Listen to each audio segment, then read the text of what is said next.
la situation. Tout d'abord, une entrevue avec M. Rodolphe Morissette, qui est chroniqueur d'éducation au journal Le Devoir. J'ai avec moi en studio d'abord Rodolphe Morissette, qui est au Devoir et qui a couvert la campagne électorale d'Argenteuil. Adjoint, il y a un sous-ministre, mais il y a des sous-ministres adjoints, ça se dédouble. Est-ce que ça, c'est une caractéristique du gouvernement péquiste depuis 6 ans? Ça, c'est aussi, la progression est énorme. Elle passe de 74 sous-ministres adjoints à 110. Là, vous voulez tous les consulter? Rodolphe Morissette est journaliste au Journal de Montréal. Il est chroniqueur judiciaire au Palais de justice de Montréal, un métier qui attire les poursuites en diffamation. Est-ce qu'il y a de gros montants là-dedans? Oui, il y a des gros montants. Les deux dernières sont des poursuites de 2 ou 3 millions chacune. Est-ce que ça vous intimide d'une certaine façon? Est-ce que ça change votre façon de travailler? Ça porte à la prudence. Et dans ce sens-là, c'est une bonne chose. Ça porte à la prudence. Et ici, on n'a jamais assez de prudence dans les termes qu'on emploie. Alors, c'est drôle. Vous avez une formation de philosophe, Vous avez commencé dans le journalisme par la réflexion éditoriale, etc. Et vous vous êtes dirigé volontairement, par goût, vers le secteur judiciaire qui a l'air d'être, peut-être pas le parent pauvre, mais enfin, un secteur difficile à traiter dans la presse écrite. Pourquoi? Au moment où moi je suis arrivé là, il n'y avait pas beaucoup de journalistes qui voulaient le faire. Il y avait quelques journalistes qui y étaient depuis de nombreuses années. Mais les jeunes journalistes, puis les journalistes aussi de mon âge, hésitaient à aller là parce que...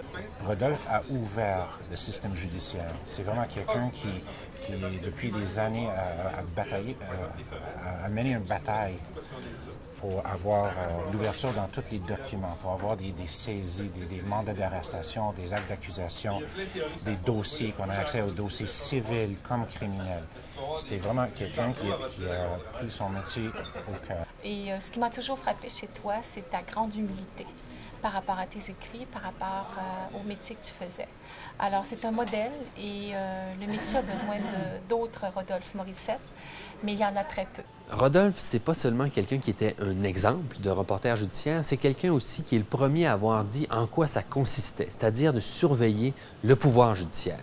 Et Rodolphe a pris ça au sérieux. C'est quelqu'un qui a fait avancer la justice dans bien des domaines, qui a dénoncé des lenteurs, des incompétences, des abus de toutes sortes dont étaient victimes les citoyens.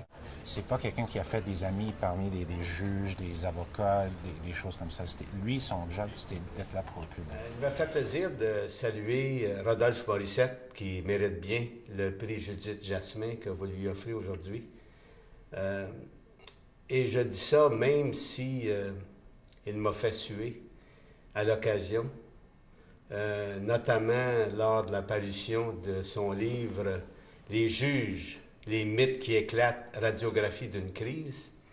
Je dois reconnaître qu'il a toujours été rigoureux, réfléchi et juste.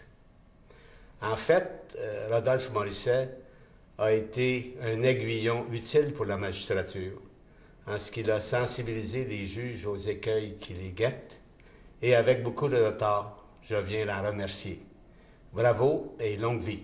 Quand j'ai commencé comme jeune avocat en droit des médias, Rodolphe avait déjà une substantielle expérience à la cour.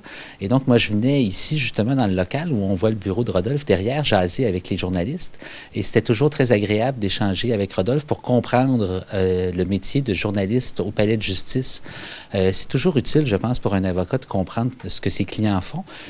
Moi, j'ai passé des années au palais de justice, dans le même bureau que Rodolphe, à côté de lui.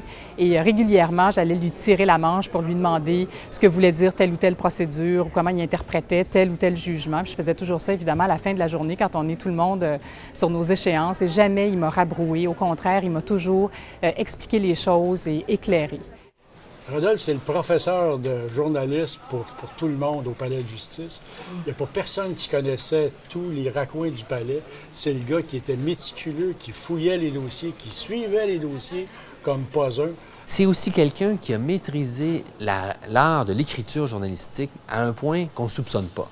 Parce qu'en général, on loue l'écriture journalistique dans les domaines artistiques, culturels, mais on ne voit pas, et moi je pouvais le voir parce que j'écrivais à côté de lui, toute la difficulté qu'il y a à rendre une synthèse claires, limpides, de jugements parfois confus, parfois compliqués. Et je suis encore convaincu qu'il y a bien des juges qui ont compris ce qu'ils avaient décidé en lisant Rodolphe Morissette. Et pour le Journal de Montréal, Rodolphe Morissette aura été un exemple et tous les jours, je m'en sers comme modèle par rapport à mes jeunes journalistes. Il y a beaucoup de choses qui intéressent le public, mais une chose d'intérêt public, c'est pas la même chose.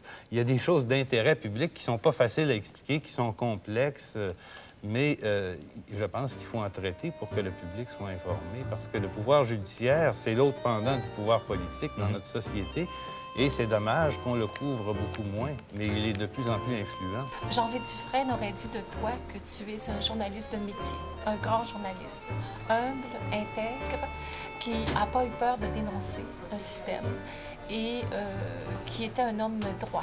Si on mesure la qualité d'un individu à sa générosité, Rodolphe, c'est vraiment un géant.